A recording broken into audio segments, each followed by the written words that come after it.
When you want to start using the text editor here, as long as you have a basic understanding of something like Microsoft Word, you should be okay. But the very basics here are bold and italics. I mean, the underline, which you're used to seeing next, is not on the list. And generally speaking, the reason why underline isn't on the list is because, when you start thinking about websites and what's underlined, it generally means that it's a hyperlink or a link, meaning that if you click on it, it will go to a different part of your website. Now, when you're thinking about text documents, underlined text generally means that it's emphasized. So there's a little bit of a difference there in the medium, which can get a little bit confusing when you start using underline for emphasis as opposed to hyperlinks, and people can get confused by that. That's the reason why it's not in just on that top level there. But you do have strike through text, which is commonly used to strike through discounted prices and stuff on e-commerce websites. And then you have things like your bullet point list and your numbered list and block quotes. You have align left, middle, and right. I'm going to skip over these two buttons for the moment because there's a tutorial strictly on inserting links, which is what those two buttons there are for. But you do have spell check, toggling into a full screen view if you want to start using your document like a Word, something a little bit more familiar to yourself here without the toolbars. And you also have this button here that's called Show/Hide Kitchen Sink. What this basically means is if you click on this button, it will give you all of the other options under the sun. A second tier to your toolbar editor. So let's go through this one now. We have a help section here for all of your text editor buttons. You have undo and redo. You have indent and outdent your text. You have this button here which brings up a custom character chart, so you can do things like inserting the copyright sign if you need it, or greater than, less than. You also have these three buttons here. Now, you don't have to worry about all of them. They're for removing formatting, unwanted formatting on objects that you're copying and pasting. So this button here on the left-hand side of the clump of three is called Paste as Plain Text. This is the one that you will use to do that. All of the rest kind of do the same thing, but this is a much more thorough version of the Paste as Plain Text functionality. So basically what this provides for you is the option of removing unwanted formatting when you copy and paste things from stuff like Microsoft Word.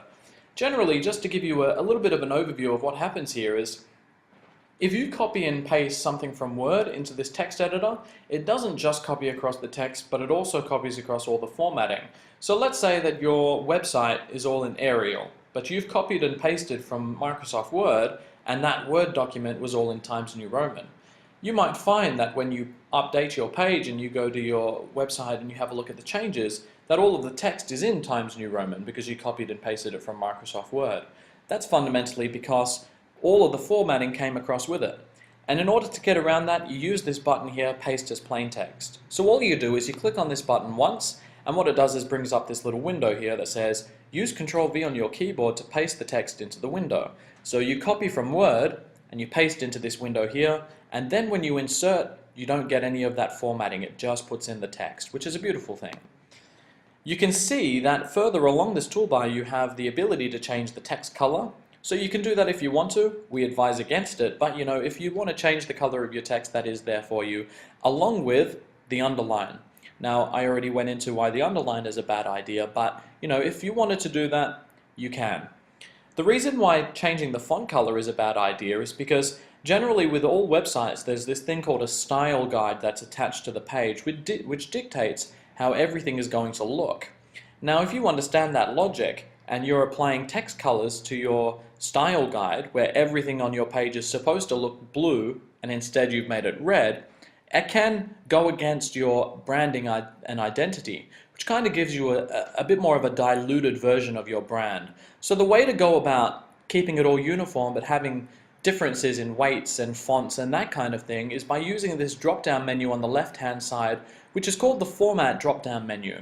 So you can see here at the moment what's in the list here is paragraph. What that means is that all of the text that's in my text section of the editor is defined as being paragraph text, meaning that that is what it is. Now, if you did have something on the page, like for example, maybe on my About page, I wanted to have a staff section, and my subheading would be staff, and then followed by some description of my staff.